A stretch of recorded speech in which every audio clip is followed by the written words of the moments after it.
Sometime long ago, in a dark and barbaric age, probably the 70s, some of the worst pop psychology bullshit came into being. Theories that began as an attempt to understand the mind and soul quickly morphed into dumb-ass quotes. Here's one that refuses to die. How can you love anyone if you can't love yourself? The answer? Easily. I love tremendous amounts of people with enormous amounts of self-hatred. This concept, this idea that you cannot love other people if you do not love yourself isn't just completely false, it's harmful. We're in the middle of a psychological greenhouse effect of declining empathy and rising levels of narcissism. No, I can't love you. I need to love myself first. I mean, that's every asshole's cop-out who uses self-help language to be deceptive. It's a one-size-fits-all excuse to treat other people like shit in the name of you getting what you want. It's the mindset of a psychopath. It's okay for me to hurt you because I love myself. The supremacy of self-love over all others isn't just bullshit. When put into practice, it's bullshit that hurts people. It's also an all-purpose explanation of why love goes wrong. It didn't work out with us because he didn't love himself.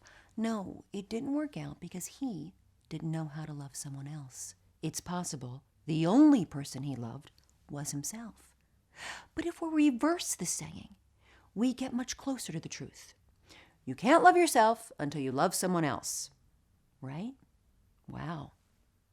Loving someone else and being loved in return may help you realize your own positive attributes as reflected in the other person.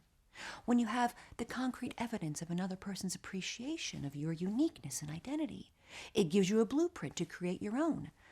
Love is something we learn through our relationships with other people and our community. We learn to love because love is a verb. It's an action word. And as we receive love, we learn that we are lovable. And when we learn to love other people, we learn to love ourselves. This is a magical and synergistic learning process, a process that is indescribable for some. We've spent almost our entire existence trying to describe what love is. I can tell you what it's not. It's not a linear progression of self-love to loving other people. Can you think of any instance when loving yourself helped you love someone else? I can't.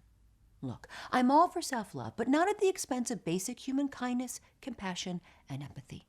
Whether or not we love ourselves, human beings will continue falling in and out of love. It's what we do. Don't let some dumbass quote become a roadblock to you understanding who you are, how you feel, and who you love. Forget what you've heard. You can't love yourself until you love someone else. Tell me in the comments below how loving someone else helped you love yourself. And of course, like and subscribe.